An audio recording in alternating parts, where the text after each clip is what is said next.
acta de la sesión número 187 se da por aprobada y la sesión número 188 queda a disposición de las señoras y señores diputados.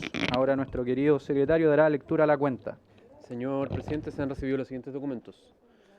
Proyecto de ley, iniciación moción de las diputadas señoras Osandón, Morales, doña Carla y Rafael, y de los diputados señores Castro, González, don Mauro, Sauerbaum, Ulloa y Undurraga, don Alberto, que modifica la ley número 21.561 para aplicar gradualmente el descanso anual compensatorio por reducción de la jornada laboral a los conductores de transporte de carga terrestre interurbano. Proyecto de iniciación moción de las diputadas señoras González, doña Marta, Ahumada y Chicardini, y de los diputados señores Araya, don Jaime, Bianchi, Cuello, Giordano, Mulet, Tapia y Ulloa, que modifica el Código del Trabajo con el objeto de impedir la subcontratación de trabajadores y trabajadoras para la realización de tareas propias del giro en las empresas que señala.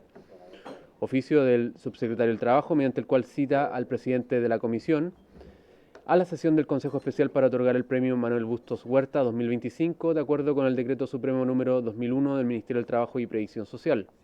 Oficio reservado del Superintendente de Pensiones, mediante el cual informa los montos de deudas de municipalidades y corporaciones municipales del país al 30 de junio del año 2025.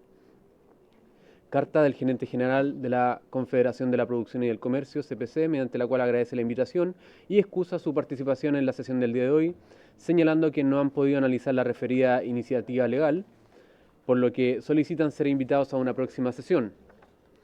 Correo del señor Miguel Hernández, presidente del Sindicato número 1 de Trabajadores Independientes Conductores de Aplicaciones SINCAP, quien, en representación del Sindicato de Conductores de Aplicaciones de Chile, solicitan con urgencia audiencia para exponer las situaciones de indefensión e ilegalidad que, a su juicio, afecta a miles de trabajadores debido a la inoperancia del Ministerio de Transporte y Telecomunicaciones.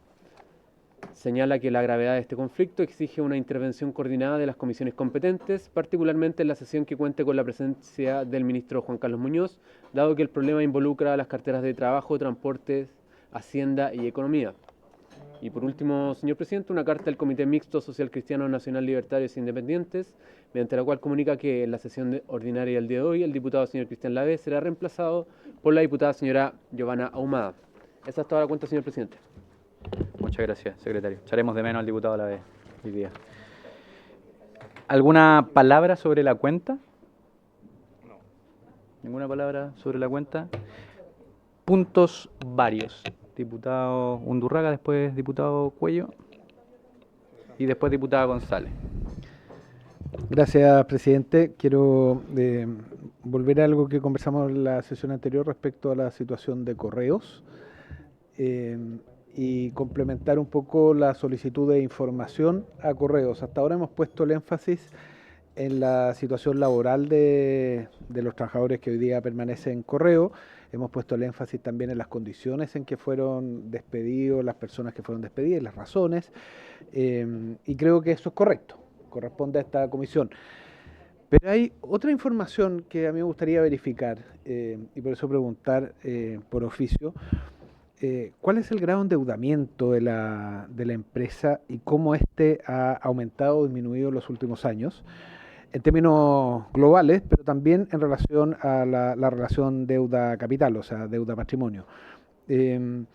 ¿Por qué esta pregunta? Porque hasta ahora se plantea solo como un problema laboral, y con todas las implicancias que tiene y con todo el dramatismo que tiene para las personas que han sido despedidas, en fin, entiendo que... y no se plantea como un problema económico porque se señala que Correo no recibe aporte del Estado. Pero hay dos maneras de recibir aporte, uno encaja en el presupuesto y otro descapitalizándose vendiendo activos o tomando una deuda mayor. Entonces a mí me gustaría poder tener la situación financiera de Correos para... poder tenerlo como un elemento adicional para los aspectos que tienen que ver con esta comisión. Entonces me gustaría que pudiéramos oficiar a Correo y al Sistema de Empresas Públicas, al CEP, ¿no? Al CEP, sobre la situación de la deuda, tanto en términos globales como en términos de la relación deuda-patrimonio, de Correo en los últimos, pongamos, 5 años, de manera tal que tengamos una línea de tiempo de cómo se ha comportado. Y a partir de ello poder tener una mirada más global de los aspectos económicos asociados a la situación que hoy día ha generado un despido masivo de trabajadores. Eso, presidente. Gracias, diputado Undurraga. Si no hay palabras en contra, tomamos el acuerdo para que salgan los oficios en los términos que lo ha solicitado el diputado Undurraga. Diputado Cuello tiene la palabra. Muchas gracias, presidente. Presidente, mire, yo quería plantear a la comisión que seguramente todos conocemos un fallo muy reciente de la Corte Suprema que ratifica el rechazo a la aplicación de la confianza legítima como principio que hasta hace un tiempo atrás había permitido dar una cierta estabilidad a los trabajadores y trabajadoras a contrata del Estado. Entonces me parece que es delicado el fallo, puesto que lo que sostiene es que no está reconocido en la ley este principio. ¿Ya? O sea, hay una variación de la jurisprudencia que es significativa.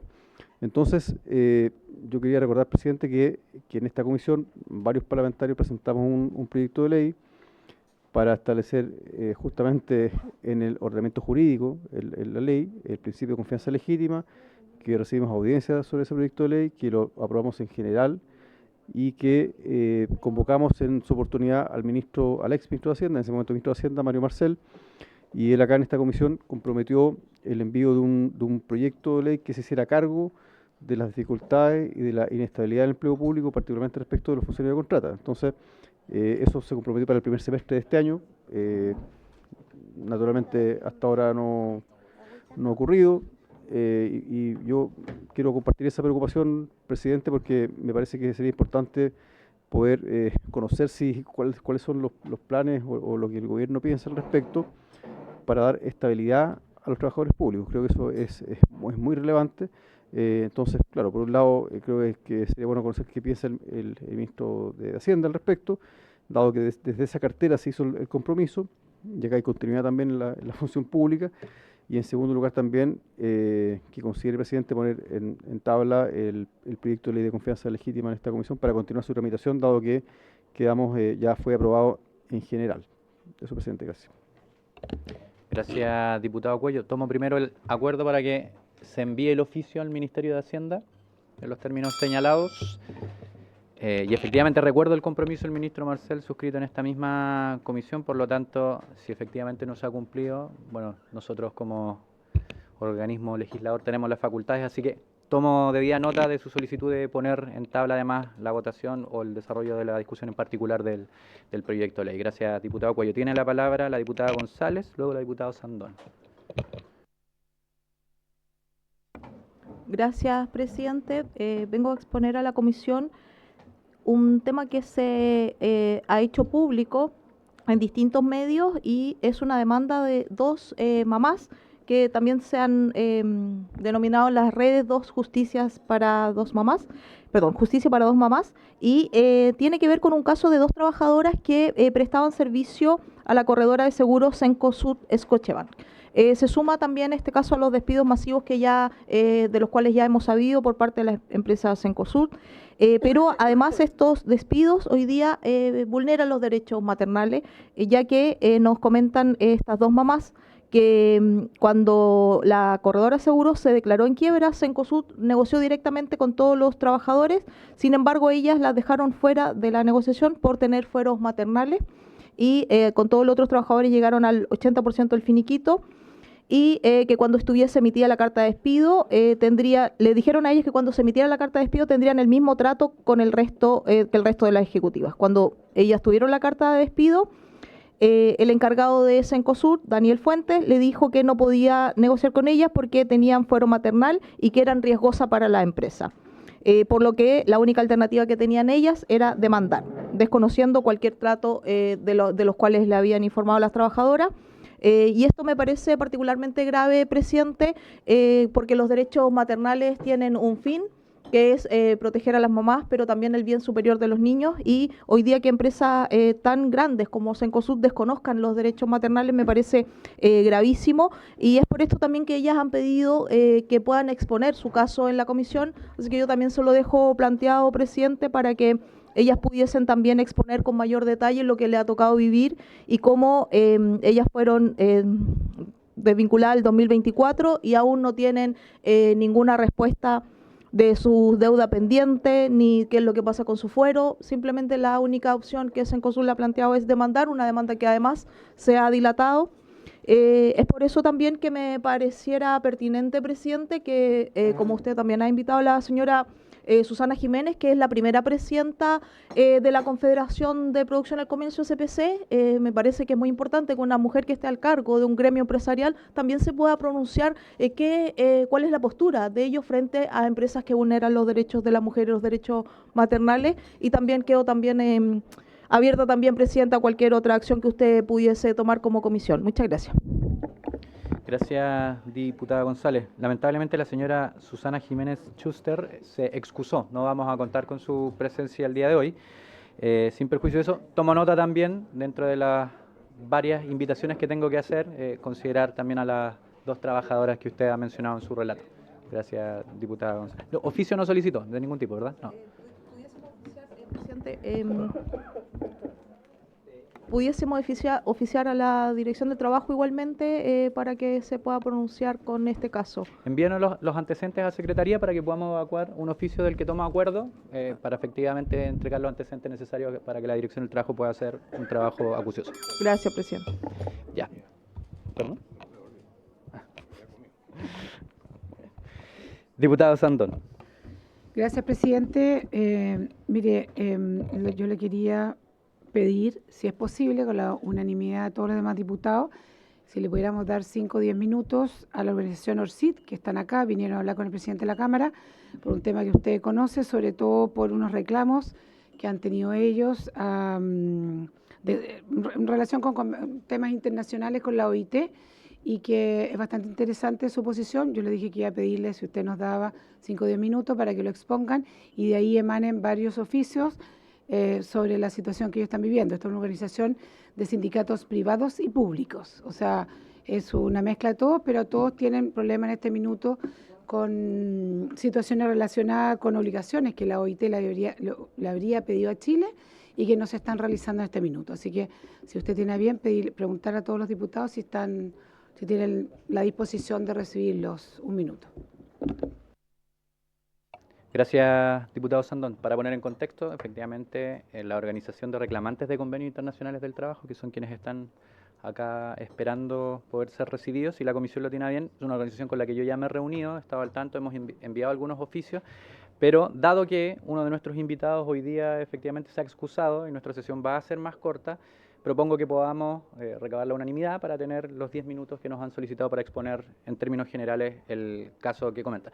No les vamos a dar todavía la entrada porque vamos a esperar que terminen los puntos varios, que hay 2 todavía más, pero tomamos el acuerdo, ¿les parece? Ya, muy bien. Diputada Concha. Muchas gracias, presidente. Saludar a los colegas y invitados presentes.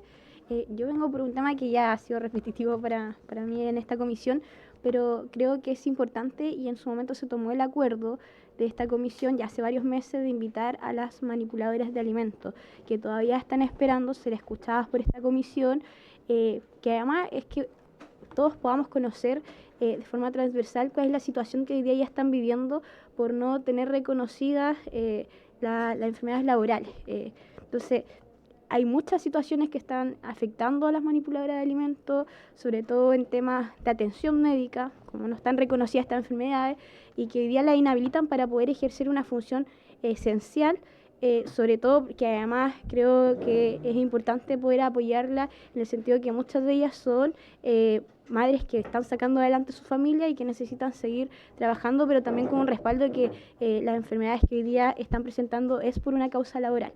Eso en primer término. Si podemos recabar la unanimidad de esta comisión para poder invitarle en algún momento y ser escuchadas. Que ya se tenía en consideración, pero creo que después de varios meses es importante reiterar esta solicitud.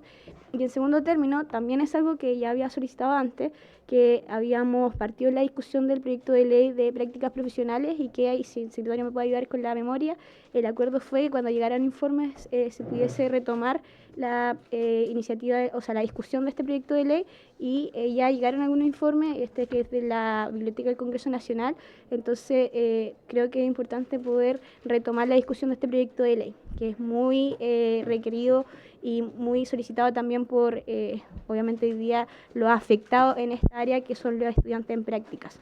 Muchas gracias, presidenta. Gracias a usted, diputada Concha. Efectivamente, tenemos en nómina invitar a las manipuladoras de alimentos. Yo tengo una excelente relación con las manipuladoras en la zona norte de Santiago, de alimentos digo, y vamos a incorporarlas en la lista de invitados próximamente. Respecto del proyecto de ley, le consulto a la Secretaría, porque eso fue materia del gobierno anterior de la Comisión de Trabajo. Efectivamente tenemos un acuerdo para ponerlo en tabla. Ya, perfecto. Entonces yo me comprometo a buscar el calendario. Sí, perfecto. Yo me comprometo a cumplir con el acuerdo del gobierno anterior en estas próximas sesiones. Muchas gracias, diputada Concha. La diputada González siempre me hace 2 puntos varios por sesión. Tiene que Ya, le voy a dar la palabra para que haga su segundo punto vario. Muchas gracias, presidente. Quiero poner la preocupación de un accidente que tuvieron los trabajadores de la mina El Teniente, en donde se volcó un bus que traía 48 pasajeros hoy día hay 2 versiones. Una oficial que envió Codelco de cómo fue la atención y el protocolo para este accidente, y otra que han manifestado los trabajadores, en las cuales ellos dicen que se lo subieron a la posta que está en Colón, y hubieron más de 24 trabajadores esperando ser atendidos. Este accidente fue a las 19:45, se reportó, y nosotros tuvimos reporte de los trabajadores que a las 11 de la noche no habían recibido ningún tipo de atención y que la posta estaba atochada de trabajadores y que la posta tampoco daba abasto para poder atender a esa cantidad de trabajadores, situación por la cual después de esa hora, de las 23 horas, los bajan a distintas atenciones de salud, principalmente a Red Salud, para que tuvieran una atención de salud. Muchos estuvieron esperando hasta las 4 de la mañana, hasta las 6 de la mañana para ser atendidos.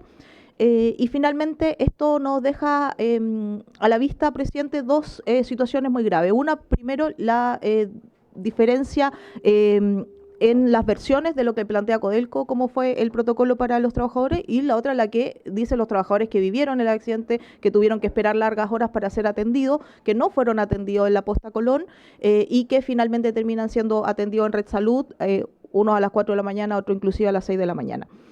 Y por otro lado, presidente, de cómo las mutualidades hoy día no están, digamos, trabajando los fines de semana en una ciudad que hay 12.000 o 15.000 trabajadores contratistas que trabajan los 365 días del año, día y noche. Entonces, hoy día ellos no pueden tener acceso a las mutualidades, porque las mutualidades no atienden los fines de semana. Y por otro lado, también, presidente, ¿qué accionar hubiese tenido Codelco si este accidente fuese más grave? Si el bus hubiese volcado, si hubiésemos tenido más accidentes de mayor gravedad, lesiones de mayor gravedad. Entonces, ¿cómo hubiese sido esa atención si hay muchos trabajadores heridos, que eventualmente eso pudiese haber pasado si el bus se volcara u otra situación? Entonces, presidente, me gustaría oficiar primero a la DT cuál es el protocolo en este caso, si es que la posta de Colón, que tiene a interior de Teniente, es un organismo válido para atender a los trabajadores de esta magnitud. Y por otro lado, cuál debiese ser el conducto, si es que la posta es un lugar válido, cómo es la derivación a los otros centros de salud. Y por otro lado también, presidente, que oficiemos a Codelco, que también nos pueda informar cómo es el actuar o el protocolo cuando son accidentes que involucrasen a muchos trabajadores. Muchas gracias, presidente. Gracias, diputada González. Tengo o presumo que la Dirección del Trabajo puede no tener competencias para referirse a eso. Sin perjuicio de eso, emanemos el oficio, y yo se lo quisiera complementar, que añadamos como sujeto del oficio a la Superintendencia de Seguridad Social, de manera tal que ellos, además, teniendo la potestad para fiscalizar a las mutuales, puedan pronunciarse respecto a todo el contenido de la situación que usted nos ha relatado, y podamos tener un poquito más de información para ver qué medidas tomamos. Sin perjuicio de eso, quiero destacar que el proyecto de ley que tenemos en tabla, de alguna u otra manera, aborda precisamente lo que usted hoy día nos ha señalado. ¿Sobre el punto? sobre otro punto. Entonces estamos de acuerdo para los oficios, ¿sí? Ok. Diputado Sauerman. Presidente, mire, a propósito de que estamos en este momento viendo la ley de presupuesto, estamos todos estos días en la Comisión de Hacienda viendo distintos ministerios, no hemos podido dar cuenta que han habido varios recortes de programas y ya tenemos reclamos desde regiones de distintas organizaciones, nos escribió, no sé, el FOSI, en mi región de Ñuble, adultos mayores del programa que se llama AMA, que es adulto mayor mejor autovalente, también se cerraría. Entonces eso va a traer una consecuencia directa en los trabajadores de esos programas. Entonces sería bueno que la Comisión de Trabajo, antes de votar el presupuesto, tuviera conciencia de cuántos trabajadores van a quedar fuera por el cierre de estos programas. Entonces sería bueno que mandáramos un oficio para que el gobierno nos sincere los números y nos diga cuáles programas se van a cerrar, cuántas personas quedarían fuera, para poder tener claridad respecto de que efectivamente vamos a tener una ley de presupuesto mucho más ajustada por el ajuste fiscal, ¿cierto? Por la necesidad de recortar programas que también en algunas ocasiones están mal evaluados. Y también quiero decir algo al respecto, porque fíjese que estuve hablando con dirigentes de allá, de mi región de Ñuble, y se están recortando programas que no necesariamente están mal evaluados. Ese es el punto. Entonces, nosotros somos los primeros en decir que hay que recortar, ¿cierto?, en donde tenemos recursos mal utilizados, que no están llegando a los más necesitados, pero hay programas que están siendo bien evaluados y se cortan de todas maneras. Entonces eso es lo que no se entiende. Esa es una primera cosa. Y segundo, presidente, a ver si podemos mandar ese oficio para que votemos, ojalá que nos llegue el oficio antes de que votemos la ley de presupuesto. Pero otro oficio, o sea, otro dato que yo les quiero dar, es que nosotros mañana en la comisión mixta vamos a advertir de una situación que está ocurriendo en el presupuesto general de la Nación respecto de los sueldos de los trabajadores. Los sueldos de los trabajadores legalmente, cuando uno revisa los ministerios, presidente, no aumentan ni disminuyen, se traspasan efectivamente con el mismo monto del año 2025 para el 2026. Eso quiere decir que no se indexan, ¿cierto?, al 3,1 que era el aumento, ¿cierto?, de inflación que se había proyectado para el próximo año 2026. En resumidas cuentas, eso va a traer como consecuencia que vamos a tener que negociar la ley de reajuste de los trabajadores fiscales, ¿cierto?, por sobre un salario menor que el que hubiesen tenido si es que realmente el gobierno lo hubiese indexado a la inflación que indexó todo el presupuesto. Entonces, la verdad que nosotros mañana vamos a preguntar por qué se utilizó esta metodología, que es primera vez en mucho tiempo que se utiliza, porque antes, en los años 80, se utilizó, pero no hace poco, sino que hace mucho tiempo atrás, pero es la típica metodología que se utiliza justamente para que el reajuste del salario que se negocie sea en base a una base más baja. Entonces, que el gobierno sincere la cifra. Y hay otro elemento también, presidente, que es aquí una media verdad, porque el gobierno dice que con este aumento de presupuesto, el presupuesto general aumenta en un 1,7%, pero si uno le suma lo que yo le estoy diciendo, son 880 millones de dólares más, o sea que el aumento en general es 3,3% del presupuesto. Entonces, se generan una serie de situaciones que no están claras, y eso lo advertimos hoy día en la Comisión Mixta de Energía, pero eso mismo pasa en vivienda, en todos los ministerios, porque el gobierno lo utilizó como un criterio general. Entonces, yo le pido que usted investigue y que podamos discutirlo con el gobierno para que no tengamos un conflicto con los trabajadores fiscales, que yo no sé si saben esta situación, y yo le puedo mandar un oficio explicándole también de qué se trata, porque lo elaboramos nosotros durante el día de hoy, porque como les digo, nos va a traer un conflicto para la negociación del reajuste fiscal, del reajuste del sector público. Señor presidente. Secretario. Que creo que el primer oficio que ha solicitado el diputado Sauerman va a demorar más de lo que demoraría si lo pidieran a subcomisión directamente del presupuesto. Lo primero que Hacienda no nos va a tener la respuesta a los plazos que usted necesita. En cambio, se lo pidieran en la misma subcomisión, tiene ahí al Ejecutivo presente. Sí. Y probablemente usted le pueda exigir una respuesta más breve que la que nos van a dar a nosotros, con toda seguridad. De todas maneras, secretario, dos cosas. Voy a partir por el segundo punto, que de buena fe tomo todo lo que ha mencionado el diputado Sauerbaum, no soy miembro de la Comisión de Hacienda ni he participado en las subcomisiones, pero me parece claramente una circunstancia alarmante y preocupante para el desarrollo no solo de la discusión de ley de presupuesto, sino del reajuste luego del sector público. Existe ahí una circunstancia que usted nos advierte que es importante y que creo que, independiente de que las subcomisiones puedan tomar algunas gestiones indirectas, nosotros podríamos también colaborar y mostrar que la Comisión de Trabajo tiene un interés. En particular, me gustaría recabar bien el contexto del primer oficio que usted solicita, que además yo estoy muy de acuerdo, he recibido también varias quejas por el programa Majama, entre otros, que varios de los que están bien evaluados, que aparentemente se recortan. Hemos tenido reuniones con funcionarios y funcionarias del INJUB, que también parece ser un servicio que está haciendo FOSIS, que están siendo bastante cercenados con los recortes que están programados en esta discusión. Entonces, solicitar un oficio, si le parece bien, para que sepamos qué programas se recortan y qué evaluación tienen, creo que eso es muy importante, cuál es el impacto en puestos de trabajo que eventualmente se destruirían, pero también a mí me parece importante, para ponerlo en comparación, el impacto de los mismos en personas que dejarían de recibir sujetos de estos programas. En el caso de Amazon, cientos de miles de personas mayores, y que ya se está generando bastante ruido al respecto. Así que, si le parece a la comisión, despachamos ambos oficios, sin perjuicio de que la subcomisión pueda también hacer lo suyo para acelerar aquello.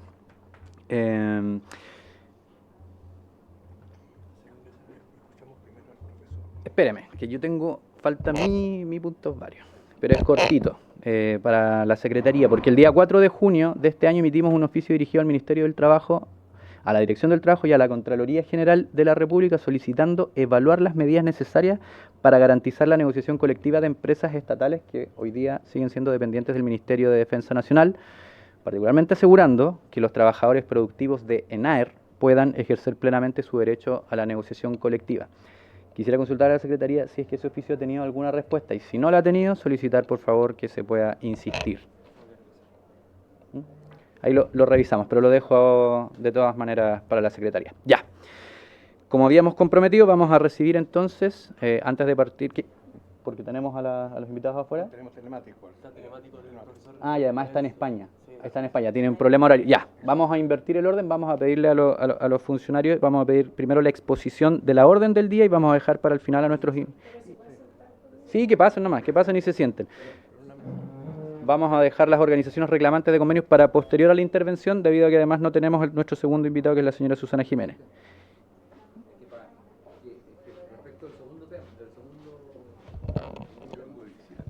Tiene la palabra el diputado Saguán, para que lo diga con micrófono.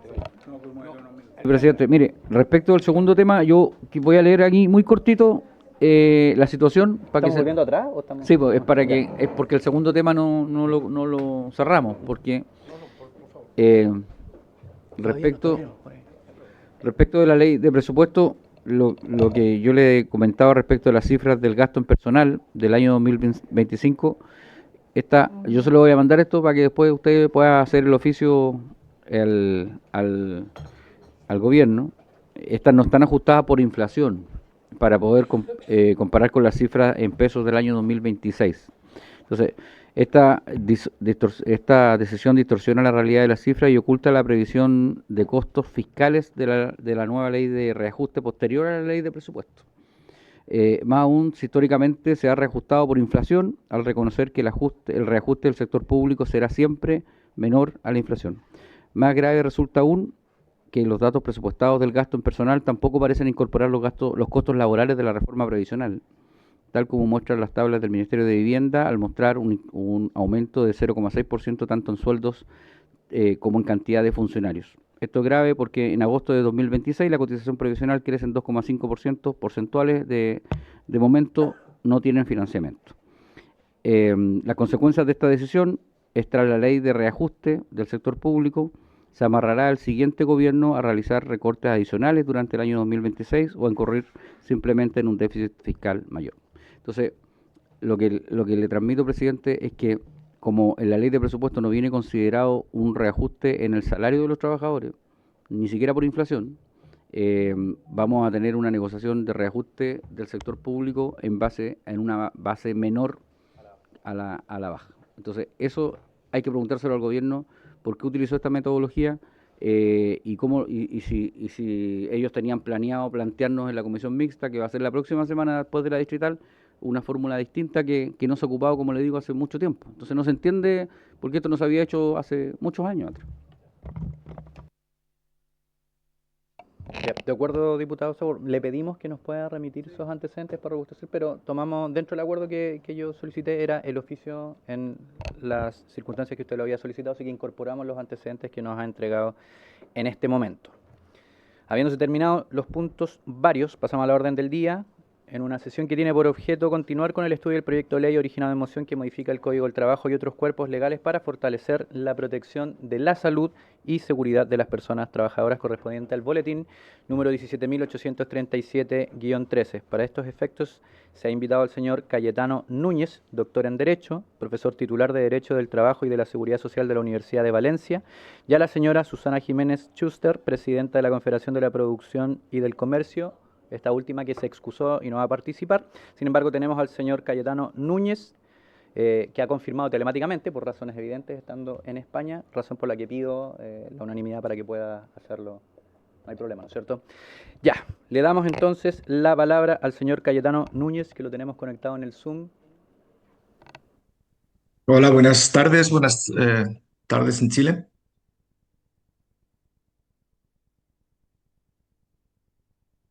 Hola, Buenas noches allá en España, don Cayetano. Lo saludamos. Gracias por conectarse a sí, estas horas de la hola. noche allá.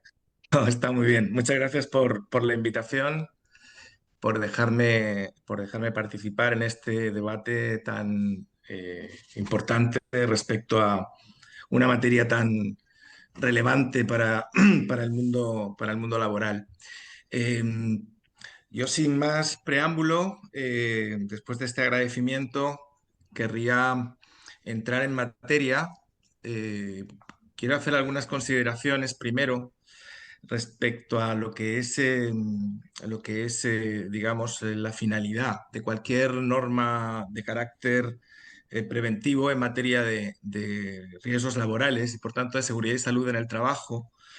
Me parece importante, en primer lugar, recordar cuál es el bien jurídico protegido y, por tanto, la relevancia de estas normas, que es el derecho a la vida y la integridad personal.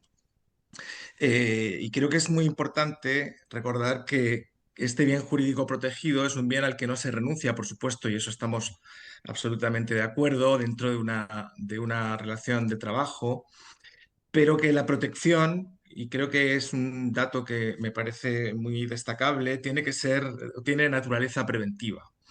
Y por tanto, la dimensión en la que estamos trabajando es la dimensión de los riesgos, de prevenir los riesgos laborales, no la dimensión posterior, que es la dimensión reparadora o compensadora, que se da solo a posteriori, ya cuando hay una vulneración. Por tanto, me parece muy importante que haya iniciativas legislativas de mejora de las normas preventivas, porque bueno, responden a esa necesidad de realizar la actividad productiva en condiciones de seguridad y salud laborales dignas. En segundo lugar, respecto a este tema, yo sé que a veces es recurrente el plantearnos cuál es la necesidad de entrar en nuevos debates o nuevas propuestas. Yo creo que mientras exista, aun cuando estadísticamente a veces podamos tener determinados avances, mientras exista una situación en la que se dan accidentes de trabajo y enfermedades profesionales, cualquier debate de estas características es relevante, ¿no?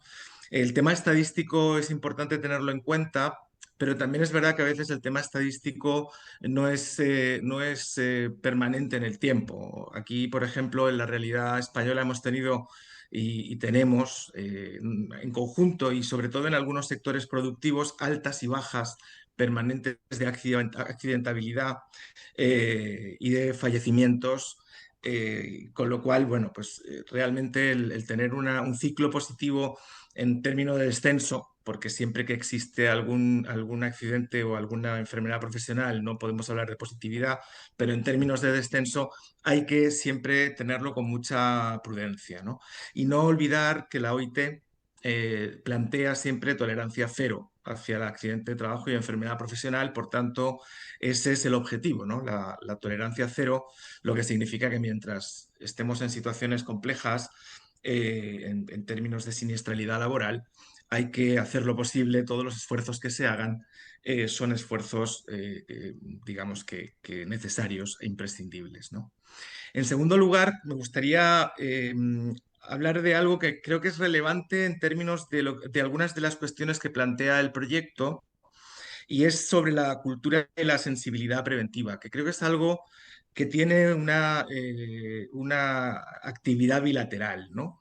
A mí me da la sensación de que la participación, y creo que eso la OIT lo ha planteado con reiteración, la participación activa de los diferentes actores o agentes que participan en el mundo laboral implica un beneficio mutuo, implica esa colaboración, significa una mayor sensibilidad, se involucran las partes mucho más en la toma de decisiones, lo que genera una actitud proactiva al sentirse parte de la adopción de esas decisiones, alimenta la necesidad del autocuidado, fundamentalmente porque además hay un mayor conocimiento del riesgo y eso siempre es muy importante en el desarrollo del trabajo, de la actividad productiva. Por tanto, creo que la participación, el aumento de la participación es un elemento fundamental para esa sensibilidad. Podemos tener muchas normas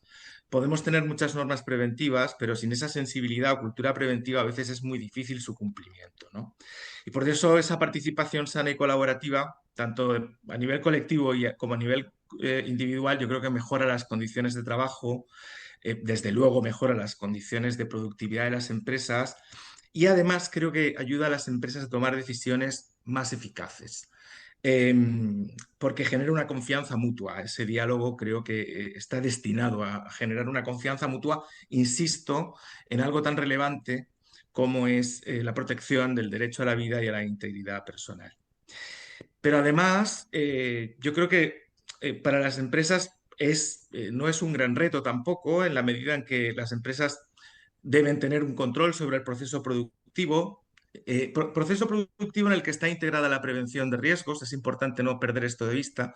La prevención de riesgos no es algo accesorio al proceso productivo, está integrado en el proceso productivo. Eso es algo que está reconocido en el derecho comparado, ahora también en el derecho chileno a través del decreto 44, que lo dice expresamente. Por tanto, ese control del proceso productivo que la empresa debe tener hace que cualquier intercambio de información sea o tenga que ser muy sencilla. Se contesta fácilmente cuando tú conoces perfectamente cuáles son las actividades que desarrollas y, por otro lado, también permite detectar problemas o situaciones que no teníamos contempladas.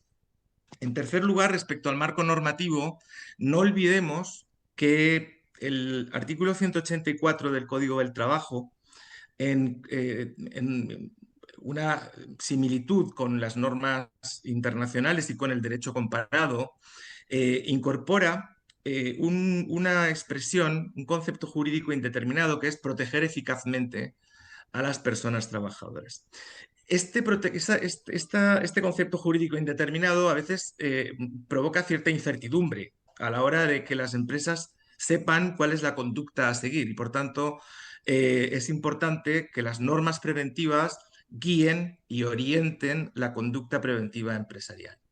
Y en este sentido, cualquier propuesta legislativa que plantee nuevas obligaciones, nuevos derechos, nuevas formas de comportamiento, creo que son buenas para la empresa. Yo creo que las empresas agradecen cuando se reduce la inseguridad y en esta materia esa protección eficaz pues muchas veces resulta de difícil comprensión.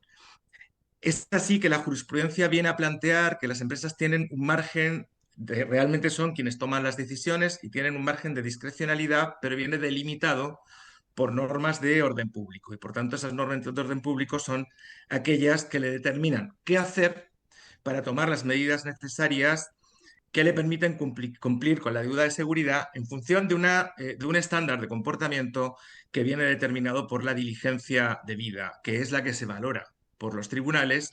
En concreto, la Corte Suprema ha reiterado en muchas ocasiones que la diligencia debida es la de un buen empresario y que su incumplimiento exige culpa levísima, es decir, que tiene una valoración muy estricta en cuanto al cumplimiento de las obligaciones. El decreto 44 creo que ha venido a completar este cuadro y creo que el decreto 44 ha hecho algo relevante, que es plantear los principios de la acción preventiva en términos de decirle a la empresa cuál es la secuencia que tiene que seguir. Eliminar el riesgo, controlar el riesgo y cuando no se puede controlar, paralizar, pero en ese orden.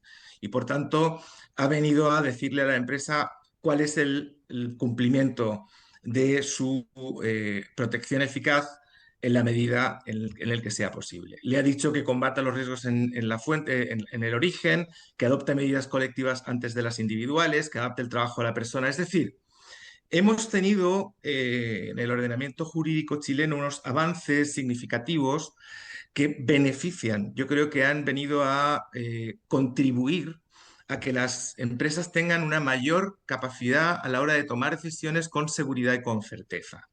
Y por tanto, a construir un marco normativo pues más ajustado a las necesidades empresariales. Yo creo que no es para la empresa es bueno, la empresa agradece, y sobre todo si habla con los técnicos de prevención, pues agradecen que la norma jurídica, esas normas de orden público, también le vayan planteando cuál es el camino a seguir, ¿no? Por eso el ajuste del marco normativo, tanto en la configuración de derechos y obligaciones como en lo que es el cuadro de infracciones y sanciones, es imprescindible. Y en eso creo que hay que saludar este proyecto de ley que tiene una doble dimensión, la dimensión de construir unos nuevos derechos y obligaciones que creo que van a contribuir o ayudar a que la empresa pueda tomar las decisiones con mayor seguridad y al mismo tiempo, bueno, pues actualizar un cuadro de infracciones y sanciones que en el fondo, si se considera que no es suficiente, viene a ayudar a la disuasión de los incumplimientos en esta materia. Como entiendo que el tiempo que tengo es un tiempo limitado, voy a hacer algunas reflexiones sobre la propuesta de modificación del Código del Trabajo. Voy a hacer algunas reflexiones sobre tres aspectos fundamentales. Primero, sobre la participación. Me parece importante el que se complemente la capacidad de los agentes sociales en esta materia. Y específicamente la posibilidad o la capacidad que el Código del Trabajo en materia de prevención de riesgos reconocía de manera más, digamos, menos expresa al sindicato y que ahora se viene a complementar y yo creo que a fortalecer.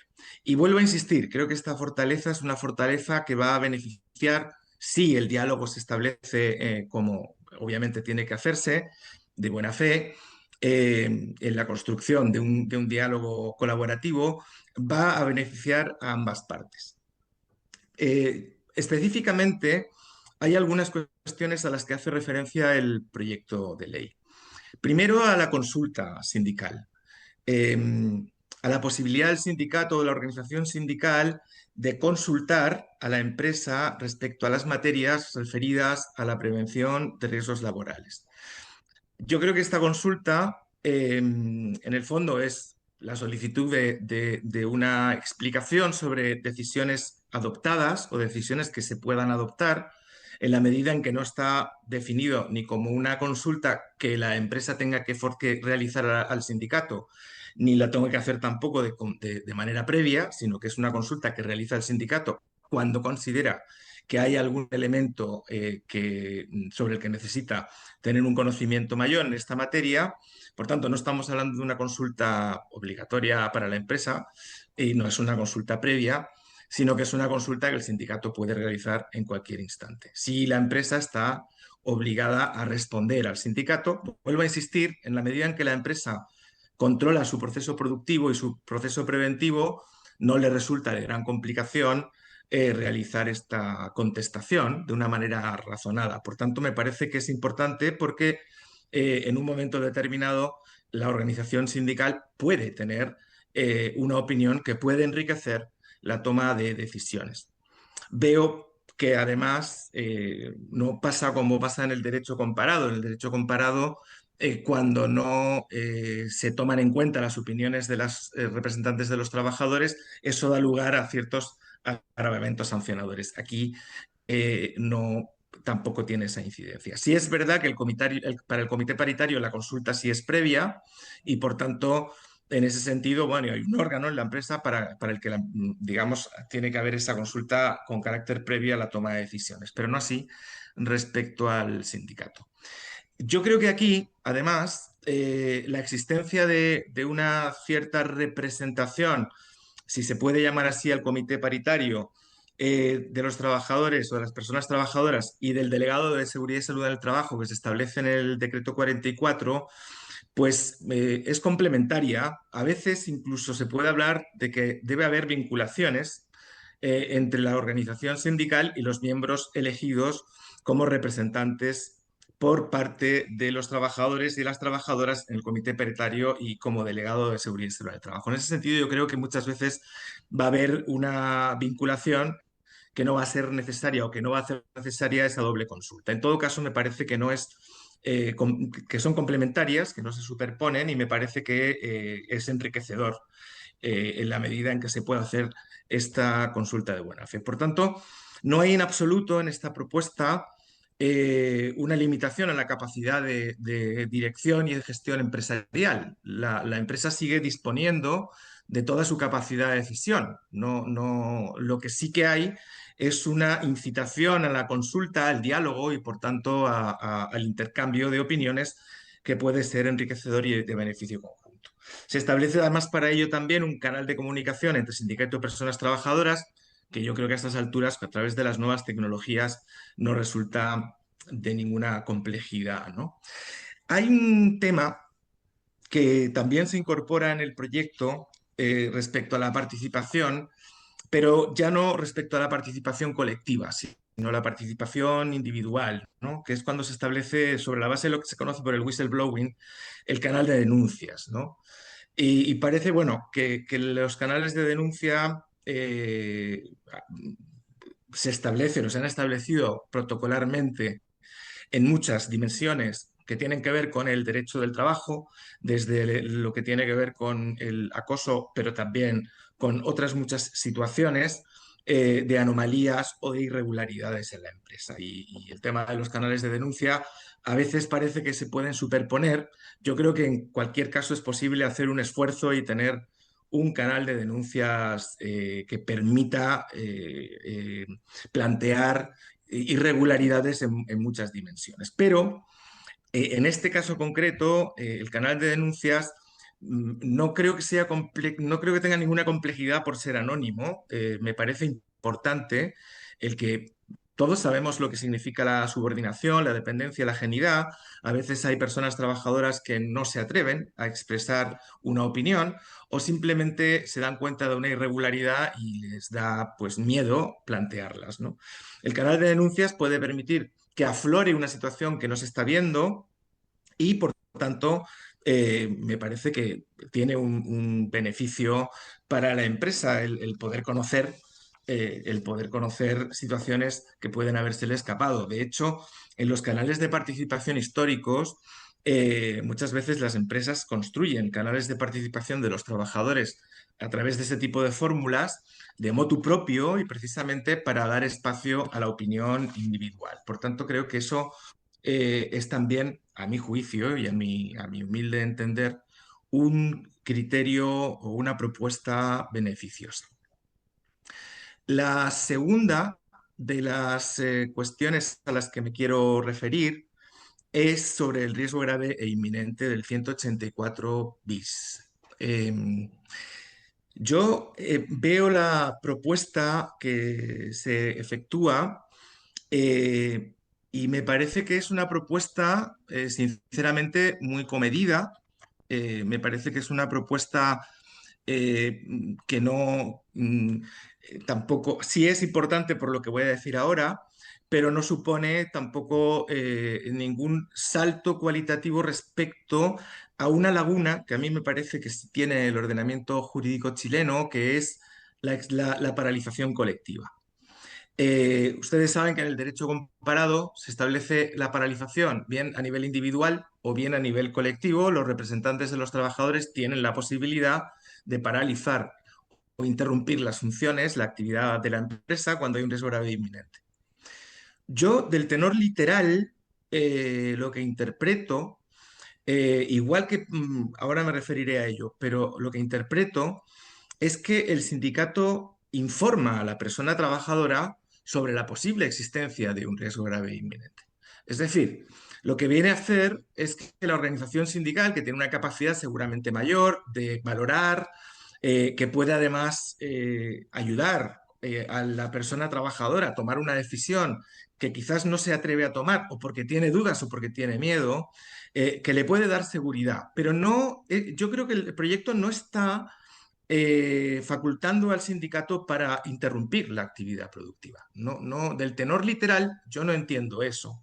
Eh, por tanto, creo que contribuye, pero se queda, bueno, se queda en ese camino intermedio entre apoyar la toma de una decisión individual, que a veces es muy compleja, pero no tener esa capacidad. El comité paritario a mí me da la misma sensación. Si uno ve el artículo, yo lo tengo aquí, 47.7 del decreto 44, no le atribuye la capacidad de interrumpir tampoco. Lo que le atribuye es la posibilidad o la obligación de advertir a la empresa y es curioso porque este órgano paritario es un órgano técnico, es un órgano híbrido y por tanto, en ese sentido, esa matización que hace, si no existiera el 47.7, a lo mejor podríamos pensar que sí tiene esa capacidad, pero me da la sensación de que ahí se establece una excepción. Por tanto, sí le atribuye la obligación de notificar a la empresa y de informar a las personas trabajadoras. Yo lo que sí creo es que tiene una fuerza técnica suficiente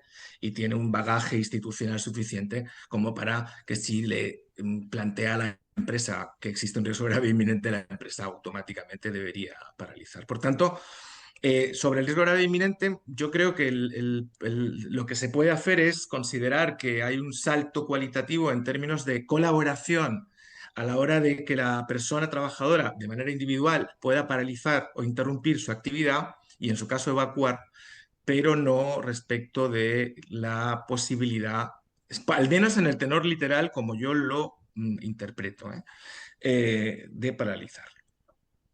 El problema además es el de siempre. Yo creo que esto, claro, colabora, contribuye, porque al final la persona trabajadora muchas veces o tiene dudas respecto a si efectivamente existe un riesgo grave inminente o no las Don tiene, pero Cayetano, a veces sí. perdón que le interrumpa. Le voy a pedir que vaya cerrando la idea porque además queremos hacerle una ronda de preguntas, entonces para Ya, que podamos alcanzar en el tiempo de la ok. sesión anterior. ¿Unos 4 minutos puede ser? Sí, tomen los 4 minutos. Se los Ok. cronometro desde ya. Y por último, que también todos sabemos que el mal uso por negligencia inexcusable o mala fe, pues evidentemente activa el poder disciplinario y por tanto no implica ninguna posibilidad de utilización en ese sentido, ¿no? Y por último, respecto a gestión preventiva, ya que no tengo más tiempo, sí que creo que respecto a la subcontratación se hace una propuesta interesante en 3 sentidos. El primero, respecto a tener una figura responsable, de poner en marcha ese engranaje preventivo conjunto, que creo que es fundamental. Segundo, respecto a lo que es el fortalecimiento de las obligaciones de la empresa principal, sobre todo en el sentido de la vigilancia, y por tanto no solo obliga a facilitar los medios, sino también yo creo que amplía el sentido de la vigilancia, aunque ya venía el 184E anteriormente.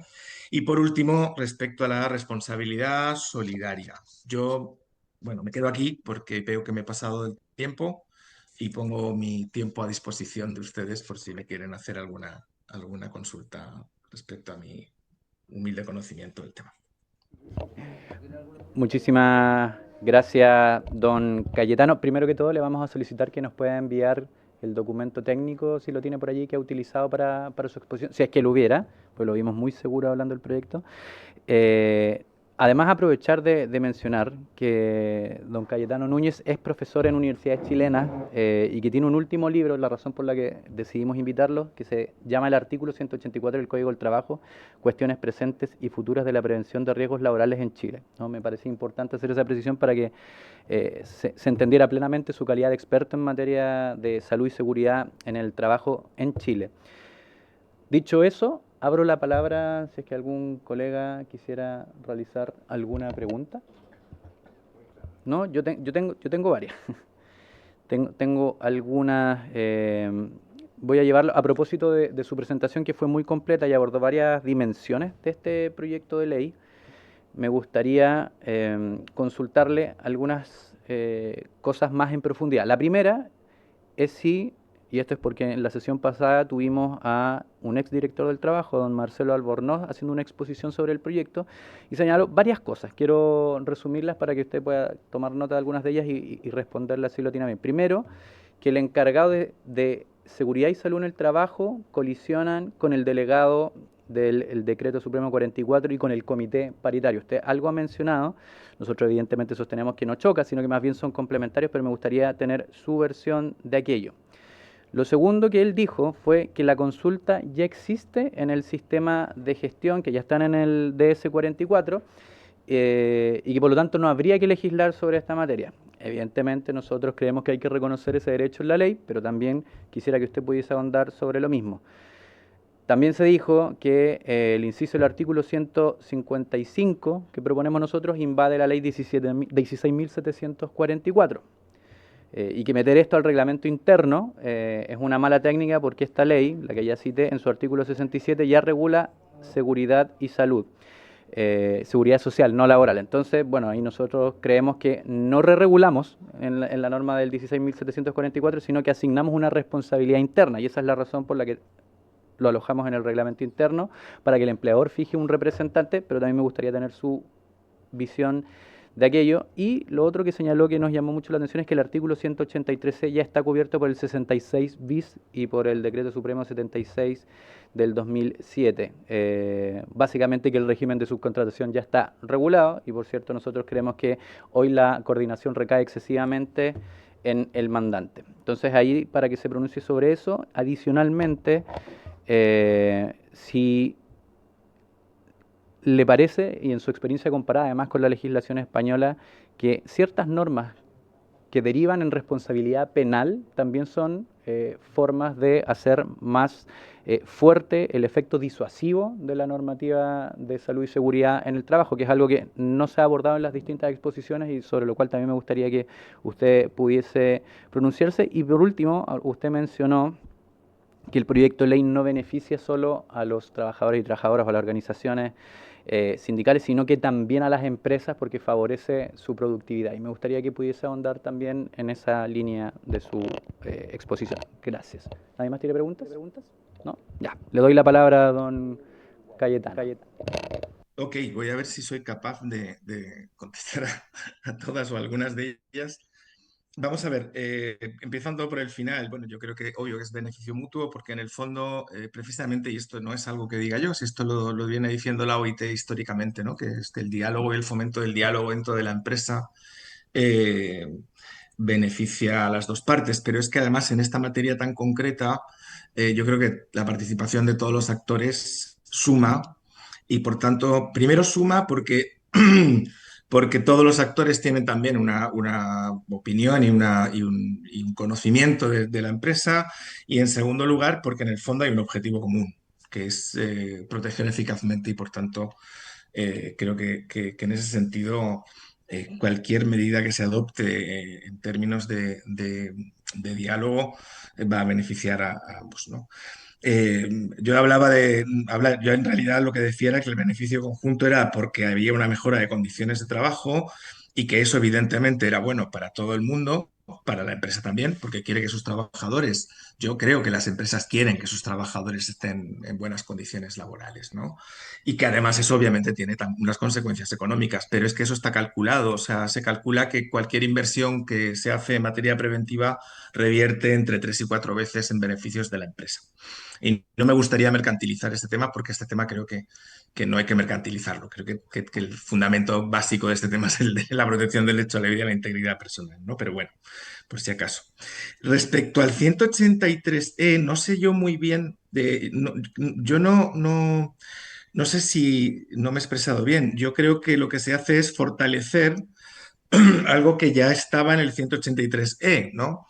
Es decir, el 183E ya planteaba la necesidad de vigilar en función de lo que plantea el 66 bis de la 17644, pero yo creo que lo que hace es fortalecer la finalidad del 183E. En ese sentido, a mí me parece bien, no es que considere que no es necesario, me parece que el planteamiento y reforzar también no solo el que sea la empresa principal cuando las contratistas no proporcionen los medios de seguridad a quien proporcione los medios, sino que también que vigile que se cumplan, etcétera, etcétera, me parece relevante. Igual que el 183C, que estaba pensado originalmente, y creo que ahora se fortalece, para solicitar la documentación que demuestra que las personas contratistas, o sea, las empresas contratistas, perdón, han cumplido con sus obligaciones preventivas, ¿no? Yo no creo que el encargado que se establece en la propuesta se superponga ni al delegado ni al comité. Yo creo que es otra cosa. O sea, yo creo que este encargado, perdón, viene a cumplir otras funciones. Yo creo que además se habla incluso de hacerse como el responsable legal de la empresa a estos efectos, pero sobre todo viene a ser como el responsable máximo de la empresa en esta materia. Yo creo que eso está bien, o sea, que haya una persona directiva de la empresa que asuma esa responsabilidad. Quizás, y ahí a lo mejor, bueno, habría que reflexionarlo con un poco más de detenimiento. Yo he de reconocer que me ha dado tiempo a revisar los textos, pero no dejo de tener algunas dudas que me gustaría reflexionar con más calma, ¿no? Quizás es cierto que en el Decreto Supremo 44 aparece también una figura de un encargado, ¿no?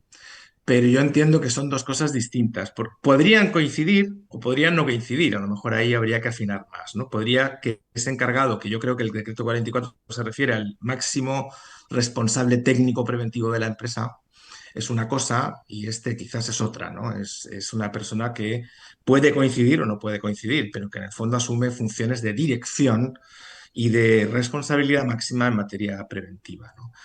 Y que creo que a nivel de coordinación supone un gran avance. A mí también en el tema de subcontratación me gusta el tema de la uniformidad de los equipos de prevención. Me gusta, me parece interesante esa propuesta, porque no es que yo vigile que cada uno cumpla con sus obligaciones según crea conveniente. Es que efectivamente, si todos son partícipes de un mismo proceso y activo y espacio productivo, pues todo el mundo tiene que contar con los mismos equipos de protección y por tanto ahí me parece que hay un avance significativo. Y respecto de la consulta, me va a perdonar, pero ¿me puede reformular la pregunta que respecto de la consulta me decía?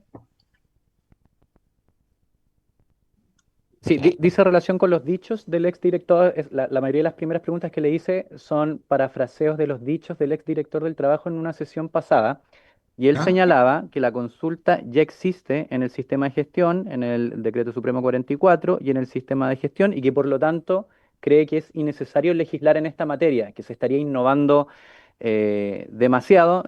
Y ahí obviamente nuestra argumentación, yo le mencionaba, es que además los decretos son bastante más manejables y modificables que la legislación, que tiene un proceso democrático y de discusión como el que estamos dando hoy día, y nuestro interés es entender si es una buena idea llevar esto al rango legal y no dejarlo simplemente alojado en un decreto, pero además entendiendo de que el derecho de consulta sindical, en este caso, obliga a responder fundadamente, que es algo que no existe. Entonces, sobre eso queríamos ver cómo usted tiene una visión o bien similar o contrapuesta a lo que señaló el exdirector del trabajo, don Marcelo Albornoz, en esta misma comisión. Sí, yo creo que una materia tan relevante como esta conviene legislarla. O sea, yo creo que conviene darle estabilidad y la estabilidad se le da mucho más en una ley que en un reglamento y eso me parece que es muy importante. Primero, tampoco creo que el reglamento contemple una consulta en los términos que se está reflejando en el proyecto de ley. O sea, no creo que lo contemple y por tanto creo que no es una reiteración. Yo creo que es una propuesta nueva, es una propuesta novedosa y que a mi juicio tiene que tener rango de ley. Por tanto, incluso, a ver, va en la línea, vuelvo a decir, va en la línea de lo que plantea el derecho comparado y el derecho internacional, quizás, bueno, considerando que como sí que hay que consultar previamente al comité paritario, bueno, pues el sindicato tiene esa facultad, no tiene la obligación la empresa de realizarla, tiene esa facultad propia, ¿no? Y no creo que sea de gran complejidad para la empresa evacuar esa consulta, sinceramente. Pero yo, a mi juicio, debe tener rango legal y no creo que sea una reiteración. No creo que el Decreto Supremo 44 contemple esta propuesta.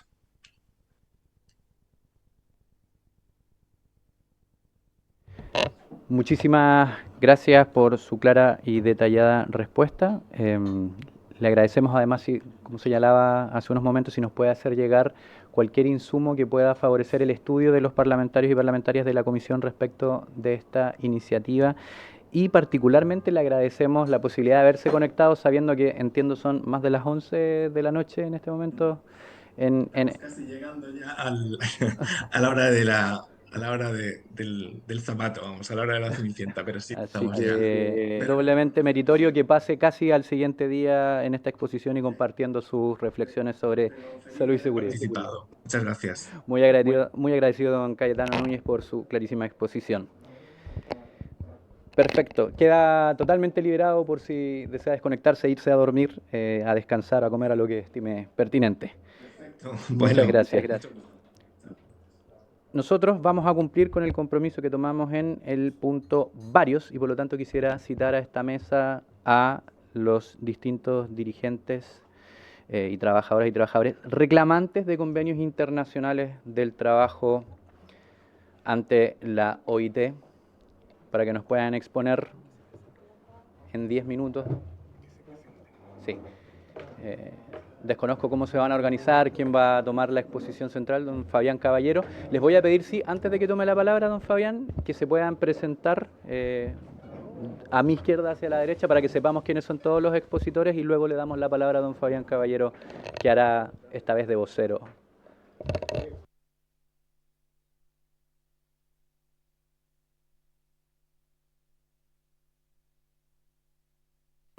Ahí sí, bien.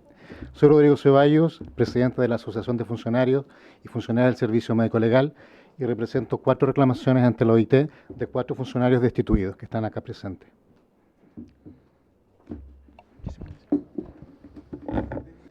Apriete el botón que se prenda la luz roja del micrófono. Ahí lo apago, ahora sí.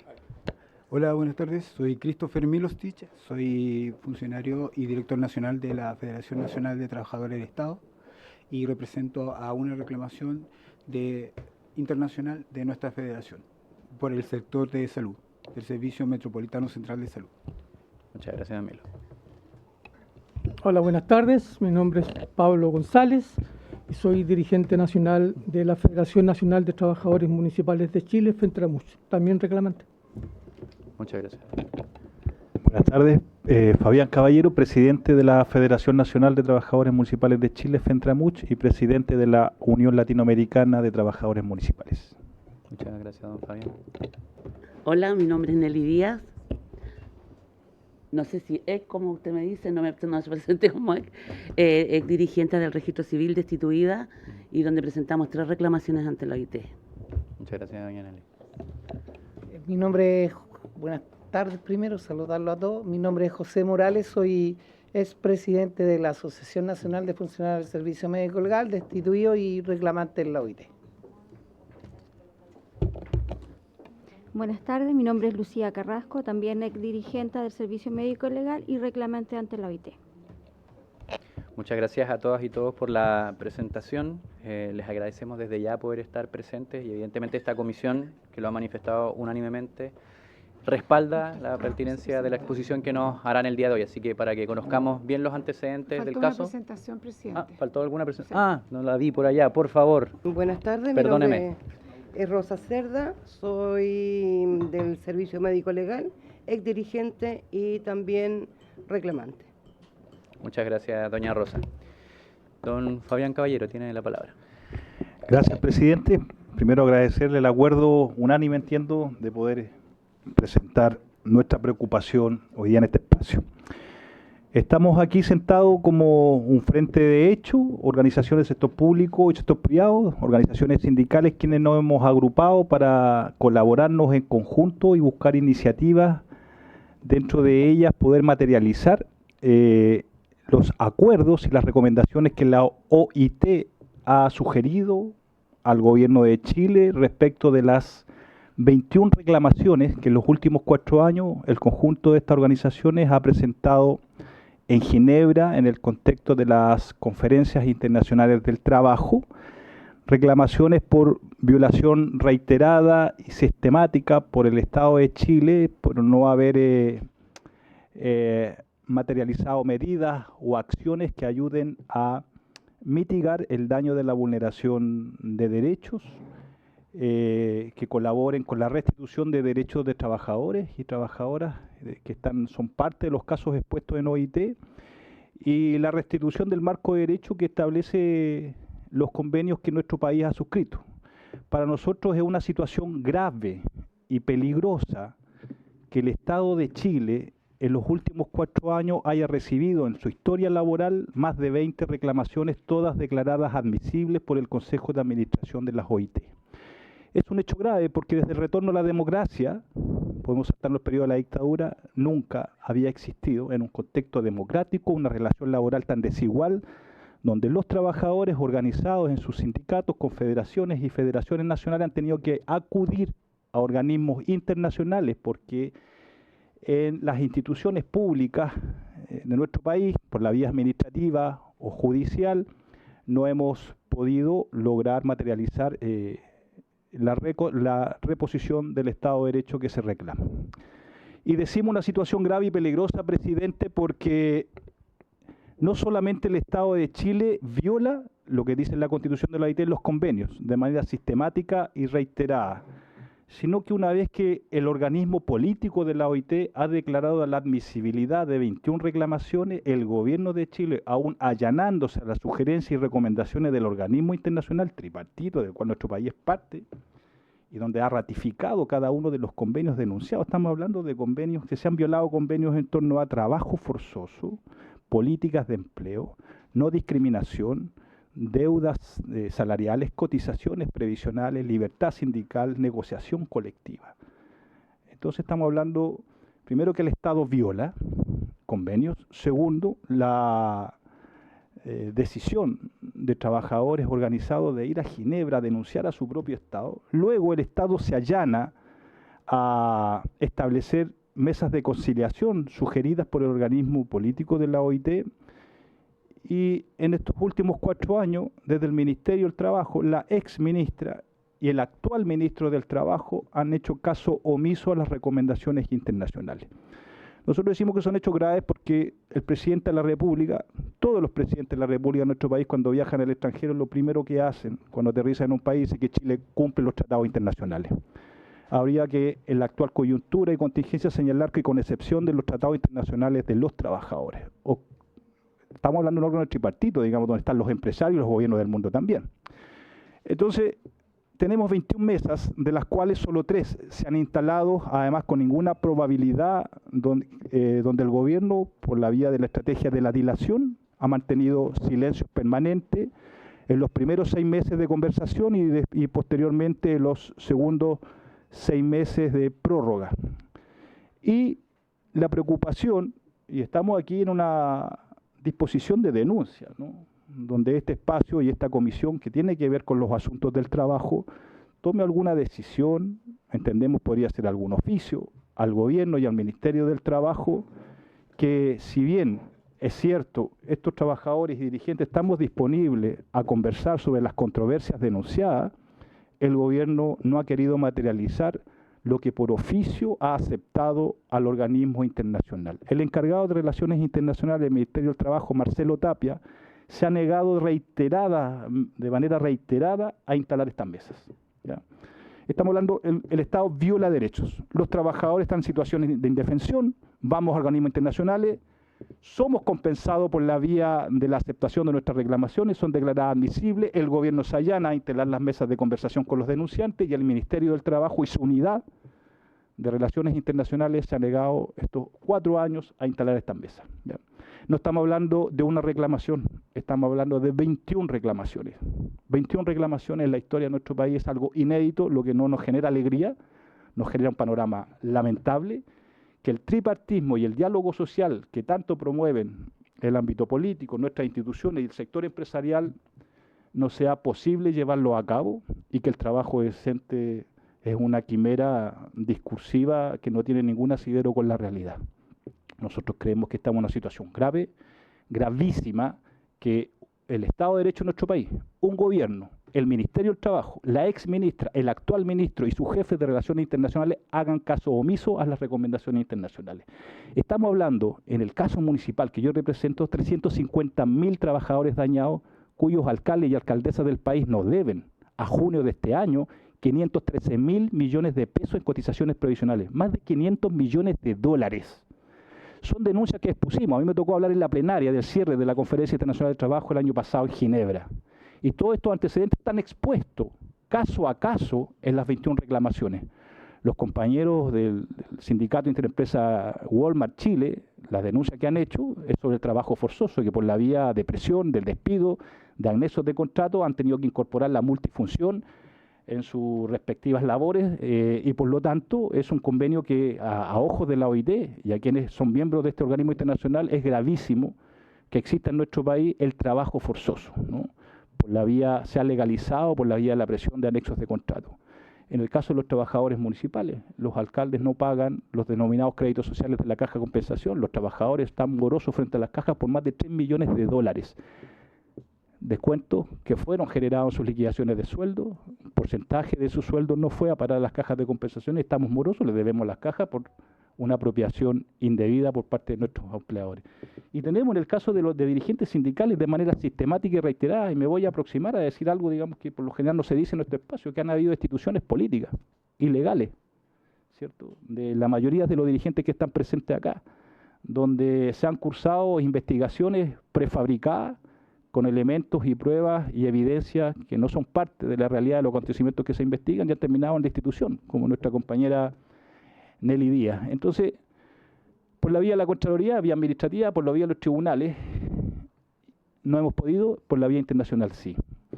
Y creemos que aquí hay una dilación bastante manejada, premeditada, de que este gobierno termine su gestión sin hacerse cargo de estas reclamaciones. Yo no tengo el historial con datos exactos, pero lo más probable es que desde el año de la recuperación de la democracia en nuestro país al año 2020 no hayan habido más de 5 o 6 reclamaciones en la historia laboral chilena. La más importante fue el Colegio de Profesores y la anterior fue de la Federación de Trabajadores del Cobre. Y aquí hay 21. Hay 21 reclamaciones en 4 años de gobierno y lo que esperábamos que un gobierno, su ministra del Trabajo, su ex ministra, su actual ministro, cumpla con las recomendaciones internacionales de instalar una mesa que ha sido recomendada por el organismo internacional del cual Chile es parte. No estamos pidiendo en este espacio que se llegue a una solución inmediata con los criterios que nosotros estamos evaluando, que en nuestra opinión corresponden.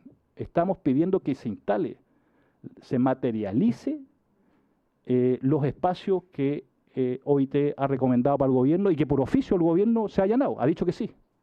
Pero por la vía de los hechos no instaló ninguna mesa y además para quienes están puestos a disposición, digamos, de las tareas electorales, quien gane el próximo gobierno va a tener que asumir la tacha internacional de tener 21 reclamaciones por cientos de miles de trabajadores que por distintas razones y por distintas materias han sido dañados y vulnerados sus derechos.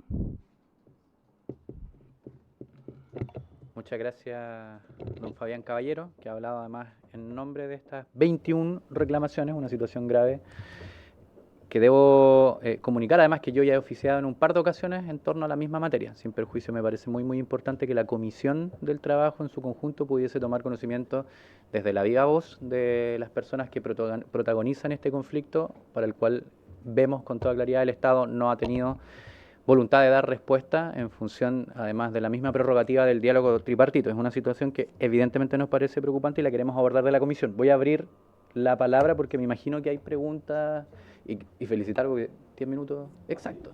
Muy bien. Presidente, bueno, muchas gracias. diputado Saludar.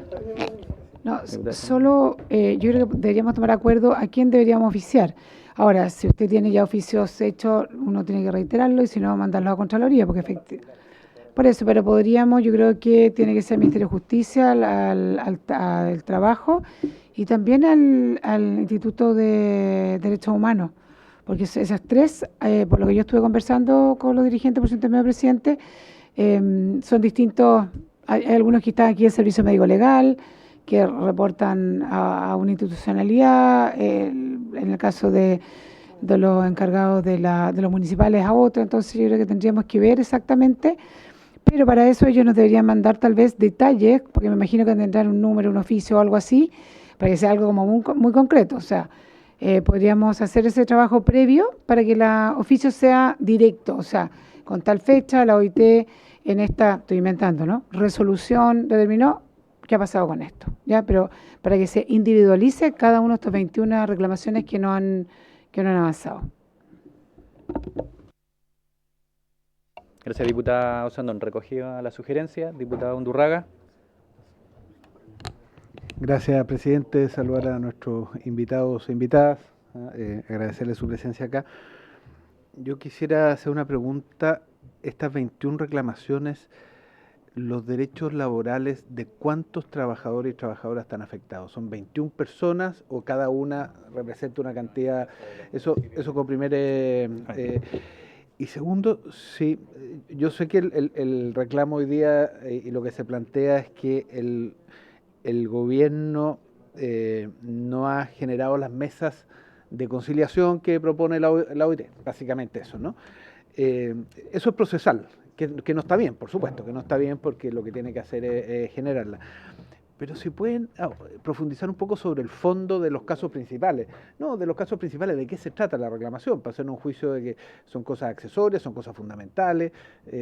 Me imagino que son fundamentales. Estoy diciendo esto de manera para ayudar en la introducción de que nos pueda contar un poco de qué se trata. No los 21 casos, pero sí los 2 o 3 principales. Y a cuánta gente esta reclamación, si se fallara a favor, ¿a cuánta gente beneficiaría? O más bien, ¿a cuánta gente ustedes creen que se le han vulnerado los derechos? Por eso presentan estas 21 reclamaciones en la OIT. Sí, aprovechar el vuelo de la pregunta del diputado Undurraga para que también cuando haga esta exposición de algunos de los casos relevantes, porque además pasa en esto que el Estado chileno tiene una larga historia de vulneración, entonces es muy interesante saber desde cuándo se arrastran, a lo menos en la visión de las organizaciones o de los trabajadores y trabajadoras acá presentes, este tipo de vulneraciones de las cuales esperamos que el Estado ahora sí se haga cargo, ¿no? Entonces, para que también nos comente una línea quizás cronológica respecto a esto, entiendo el caso de los funcionarios municipales es una larga historia, que de hecho acá discutimos un proyecto de ley que no llegó a puerto, el diputado Undurraga era un gran defensor del pago a la deuda previsional, ¿se acuerdan? Bueno, a ver, el concepto de reclamación es uno de los formatos más graves de denuncia que hay en la OIT, porque está el otro concepto que es la queja, donde los gobiernos denunciados, para no decir Estado, en general es un gobierno.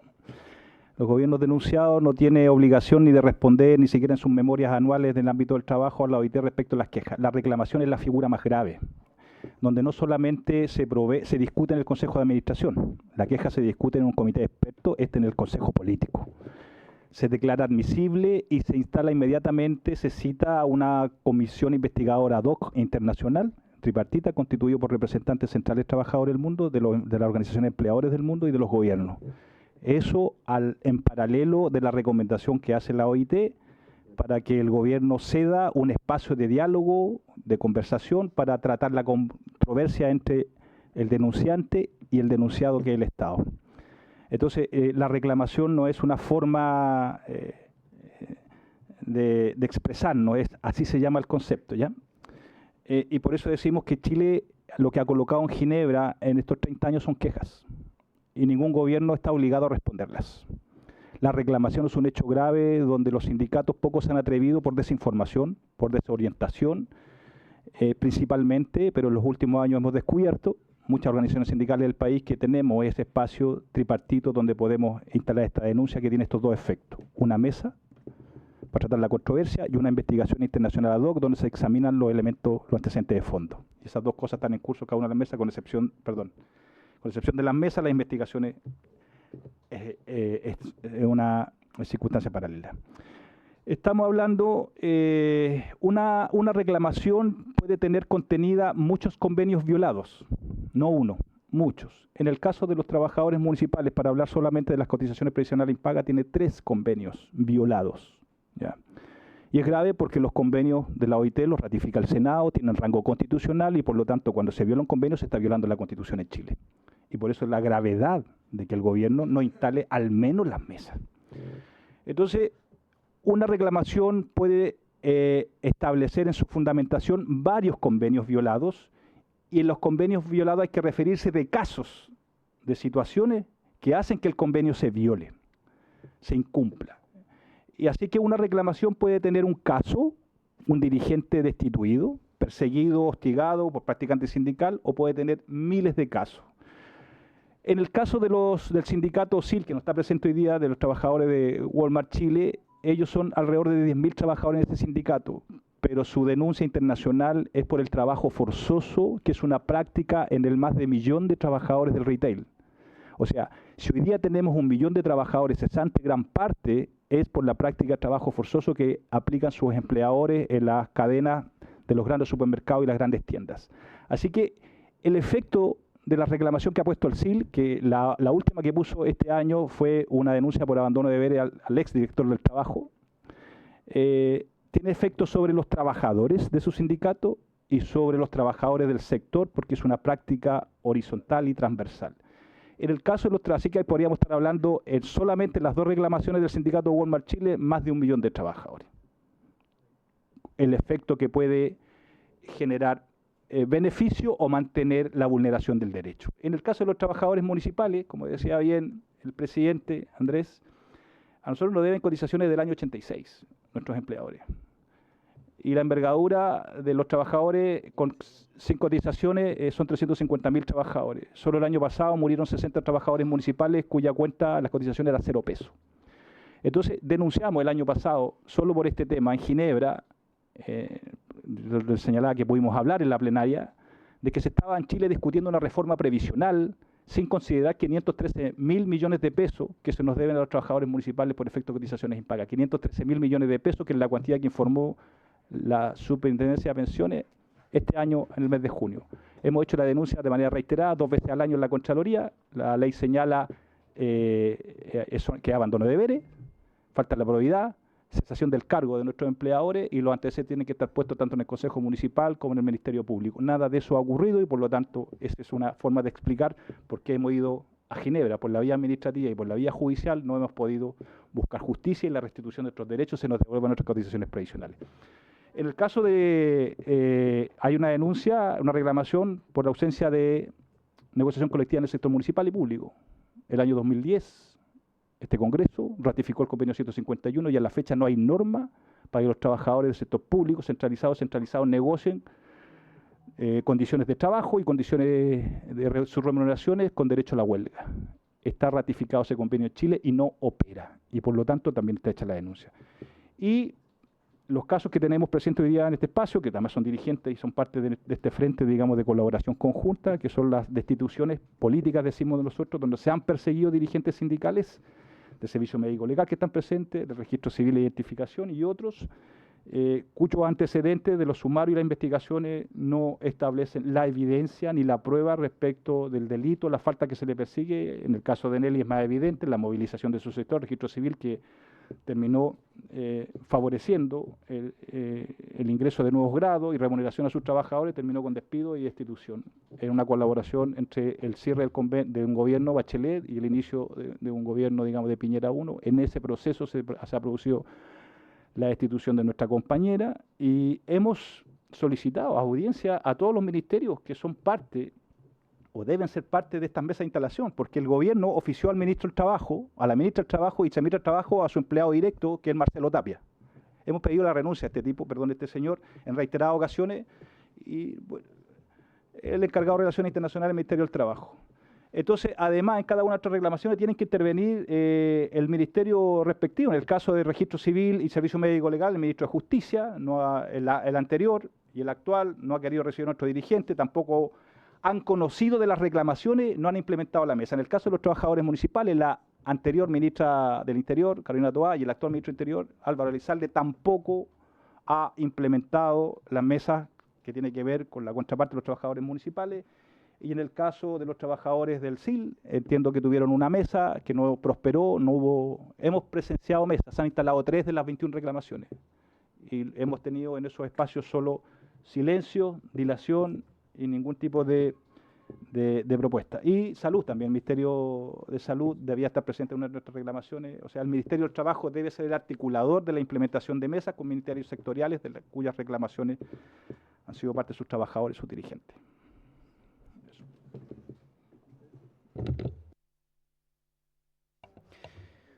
Muchas gracias, don Fabián Caballero, y a todos nuestros invitados e invitadas por la clara exposición. Les propongo el acuerdo para un oficio, primero, evidentemente dirigido al Ministerio del Trabajo, para que se sirva a informar por cada una de las 21 reclamaciones la fecha de instalación, primero que todo, la metodología de estas mesas de conciliación, los participantes, las actas y los acuerdos, que efectivamente tengamos un cronograma donde además esta comisión pueda ser informada del desarrollo del tema que acabamos de tomar y que además nos fundamente cuál ha sido la razón para no haber instalado estas mesas previamente y que nos remita un cronograma con una fecha perentoria. Uno esperaría que en menos de 30 días podamos tener un espacio de conversación donde se abra el tripartismo a resolver un problema, y yo sugeriría que el oficio además fuera con copia a la OIT, porque es posible que además, bueno, de partida que nos puedan entregar su visión, porque han habido recomendaciones expresas para el Estado de Chile, pero segundo, para que además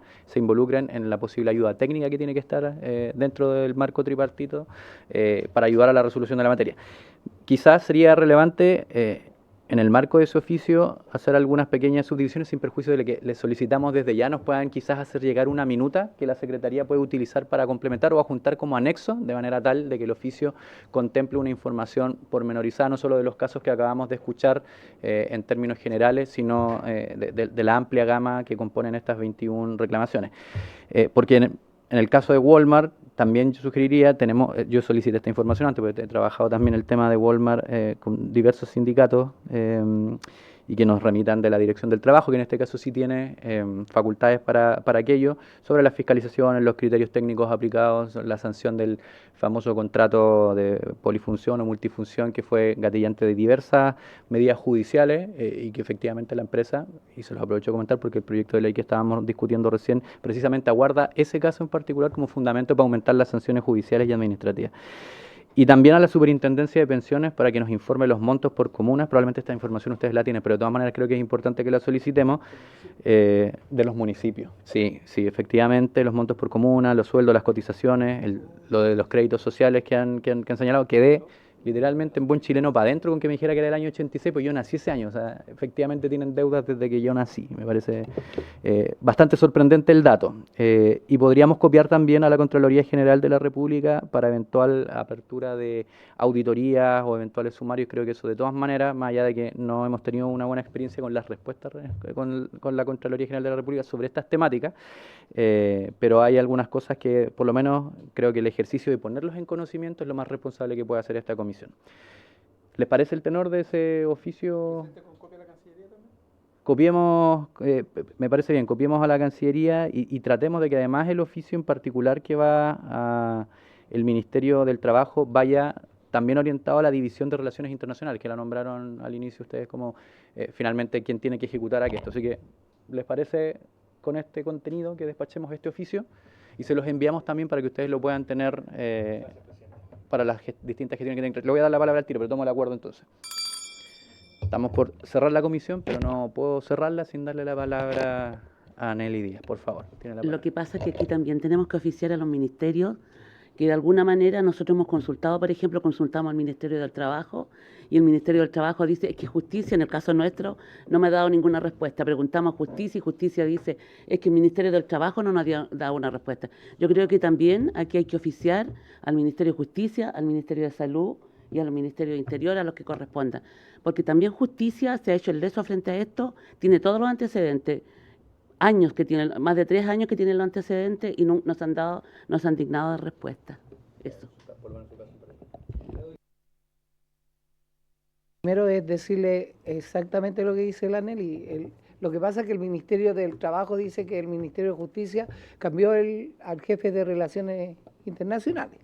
Entonces ellos tienen que empaparse del tema. Pero llevamos, en noviembre vamos a cumplir años nosotros, pues ya vamos a llevar 1 año de que salió las reclamaciones de la OIT. Entonces, de repente nos da ¿cómo se llama? Ese de peloteo para allá, peloteo para acá. No queremos más eso. Queremos que realmente se golpee la mesa y se le diga, ya, pues, pónganse las pilas, la Nelly tiene 68 años.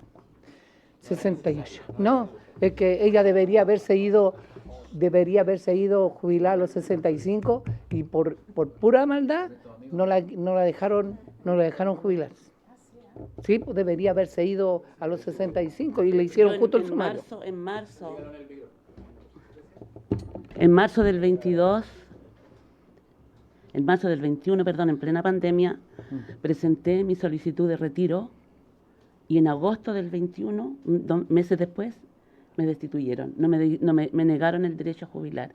Yo hoy día, con 68 años, todavía no jubilo, porque yo quiero jubilar después de 40 años en el Servicio de Registro Civil. Yo presenté mi solicitud de jubilación, pero 2 o 3 meses después me da la destitución. Sí, diputado Undurraga. Presidente, yo creo que buena idea lo que propone ella, porque nos puede permitir chequear las respuestas. ¿Qué nos dice el Ministerio del Trabajo y qué nos dice el resto de los ministerios respecto a los casos?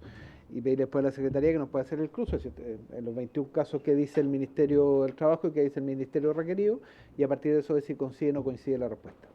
Porque si no coincide, eso nos permite hacer una fiscalización específica, así que me parece buena idea ir reclamación por reclamación, si es que hay alguna que va a algún ministerio, por ejemplo, en los municipios, la subdere. Claro.